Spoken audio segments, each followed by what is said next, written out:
Hello guys, I managed to source a second-hand ECU. Here is the code. It matches up the broken one. Exactly the same codes. And I've been thinking about this job, and I think swapping the EEPROM is gonna be a lot easier. So I'm gonna go ahead and do that instead of removing components from the donor ECU, if you like, back to the original one. So that's what I'm gonna do, just gonna change the EEPROM. Also, when I was coming back from Heathrow the other day, I went to a breaker yard and I got that broken piece for the fuel system. It came with all the pipes and everything, so we are good there as well. So that's it, I'm gonna crack on with the job. If you haven't followed this 2 videos now, I would suggest you go and watch the first one. I'm gonna leave links in the description. I'll probably put a card up here as well. So yeah, let's get cracking, fingers crossed.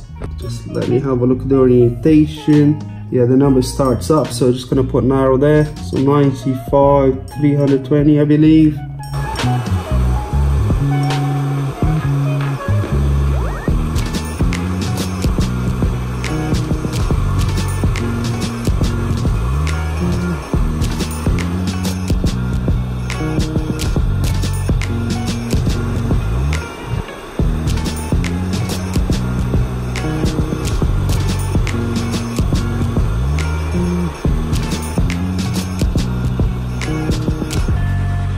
Okay, so we got it.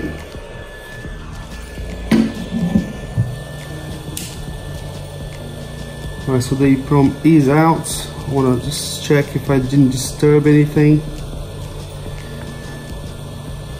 No, I don't think so. So that's what it was. Now I'm gonna go ahead and remove the good one.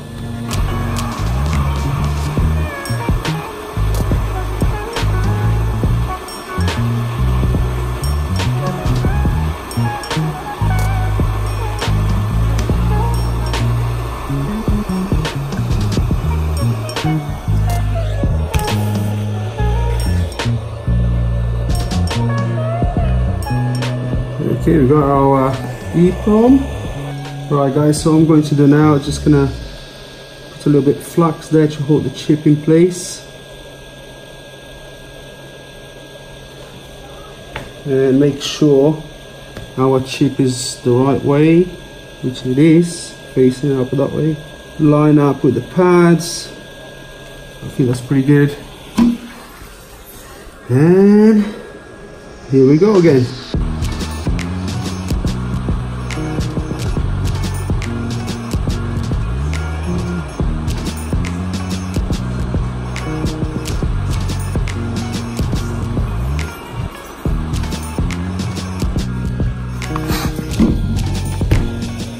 Right,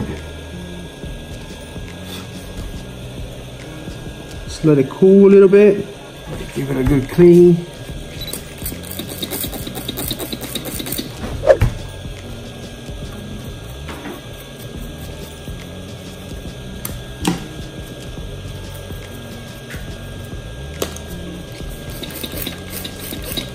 So in theory, that is it. Anyway, let's plug into the car. Let's plug into the car and see what happens.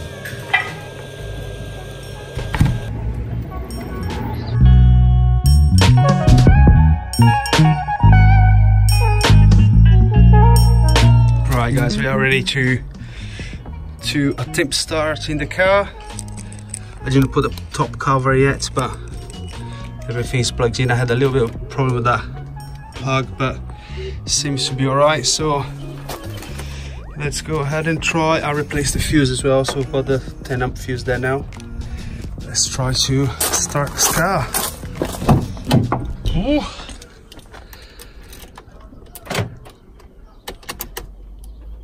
Okay.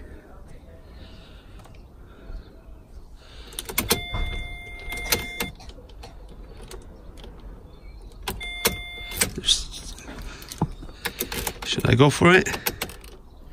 I can't hear the pump though. Nope. I can't hear the pump.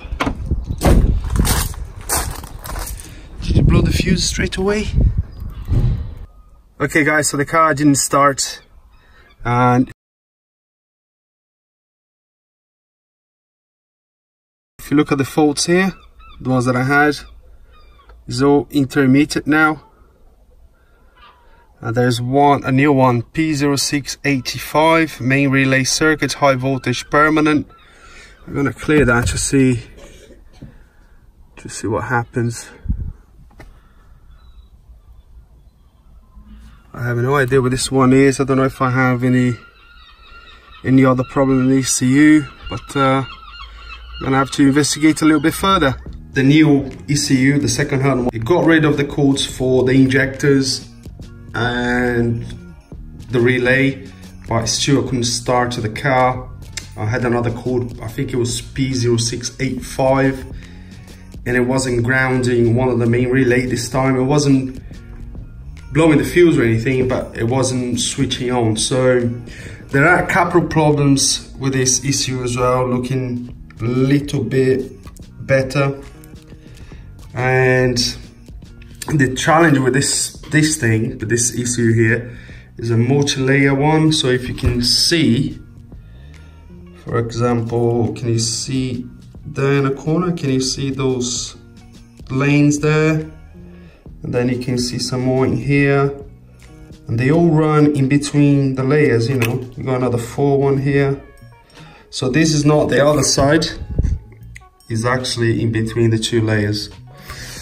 So that is the challenge to repair. Very difficult. Without schematics, it's pretty much impossible. But so what I decided to do, I decided to borrow the capacitor that was bad on the original one, so replace that. I borrowed the transistor that was here, put it back in there, and I repaired the lane as well. I don't know if you're gonna be able to see it. And there's another transistor here, small one. The leg was broken, the lane was gone, the pad underneath was gone. So I repaired that as well. And here are the bits that I removed from the original one. So that was totally rusted out. And this other transistor here, it should have a leg the other side. Oops. You see the leg, 2 legs this side. The other side should have 1. Right? And there's nothing. It's rusted off. So I replaced that, repair the lanes, clean it all out, swap the EEPROM again, cleaned everything. I can't see anything else broken. Yeah, let's put back in the car and fingers crossed it's gonna work this time. So that's the original ECU, those parts obviously repaired. I think I showed the new pipes and everything. So now I'm gonna scan it, clear the codes. Clear the codes now, see what I get on the system, see if I get the same faults that I had before. We'll see. Recognize the key. All right, the pump is going. The pump wasn't going when I had the other ECU.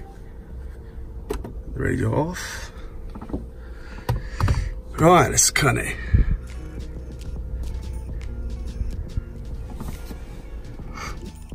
I stopped. That's a good sign. Is it gonna work? Oh my gosh. So much work on this one. What codes do we have there?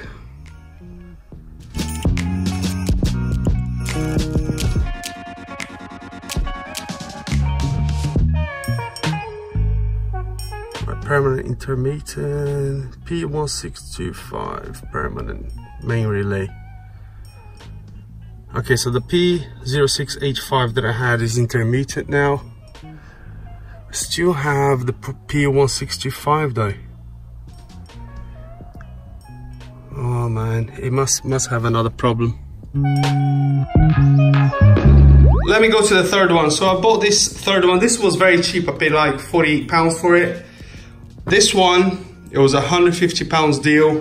Came with the dash, the water control module, the lock, and everything else, as you can see there. So it was basically, obviously if you replace everything, you get the car working again, but you would have to do like a mileage correction. And I just got this out the bag, and I thought, wow, these screws, they look quite nice. You know, they're normally quite rusty. Now look a little bit further, you can see it's cleaned around the corner, and you can see the black silicone. That's not the original one. It comes with like a grey silicone or epoxy or whatever it is. Right, so this one has been opened and probably repaired in the past. So that's where I'm at the moment. So I think what I'm going to do, I'm just gonna plug this one without replacing the EEPROM and see if the only fault that I get is immobilizer fault and nothing else. If I have anything else, I mean, the chances are, you can see this one already has been worked on.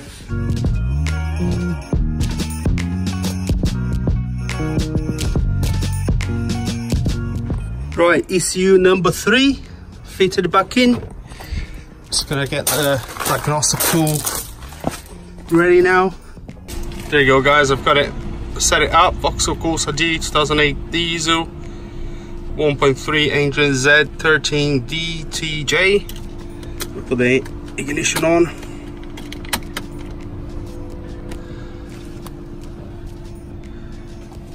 I expected the immobilizer light here, as expected. You can see the little car flashing there, so because it's the wrong ECU. But let's see what faults we have here. And as you expect, you know, as you saw the ECU number 3, it is quite a major problem with these ECUs. Where they live is a really bad spot. So high pressure sensor, high voltage intermittent, so they're all because of disconnected stuff. Body control module, yeah, expected that. CAN bus.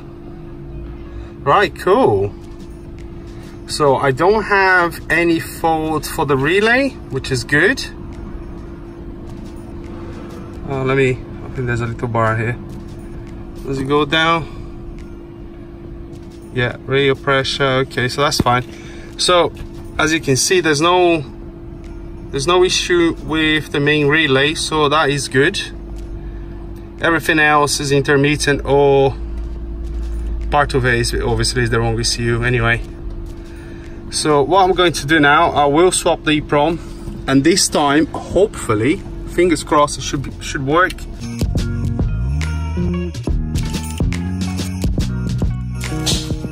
What? Don't come off. What don't come off for?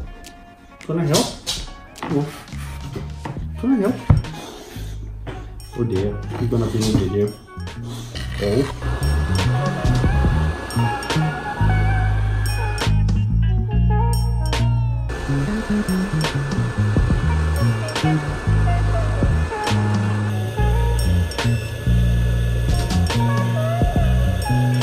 So here we are, so the EEPROM back in place, the original one. I noticed another repair here, see there? Right there. Quite obvious, that one, but anyway, place your bets, guys.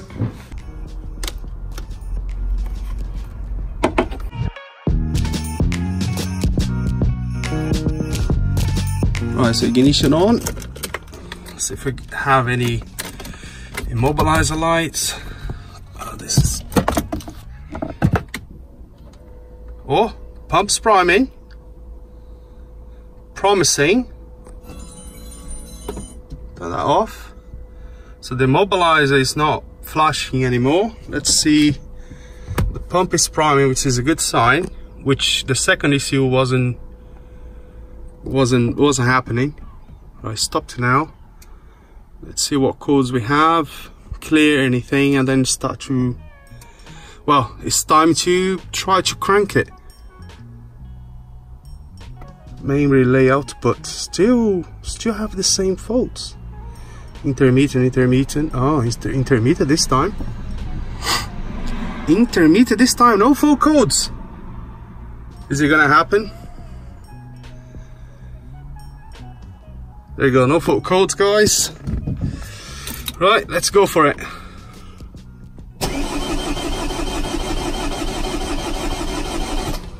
Still doesn't start.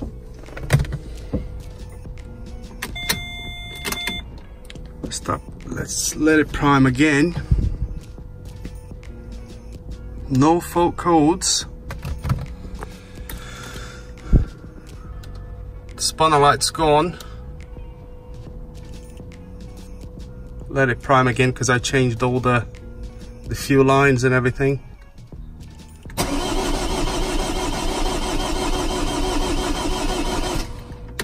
Doesn't want to start.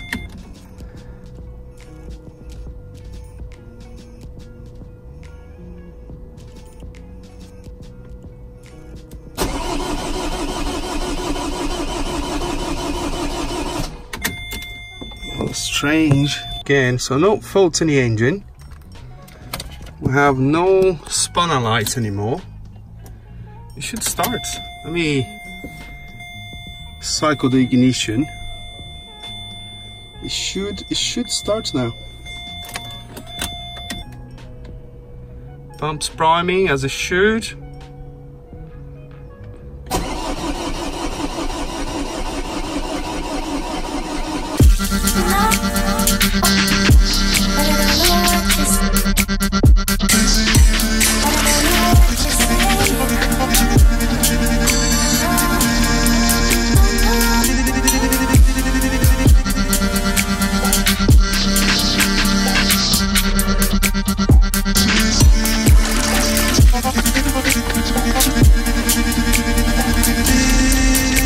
Yeah, looks like it. It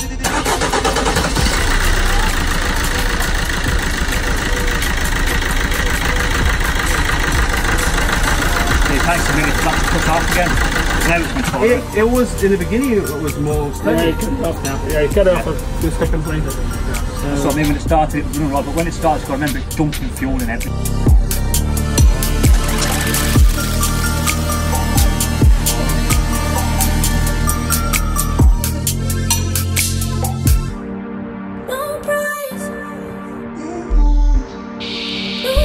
Yes, so she lives to die another day, thanks to Louis and us.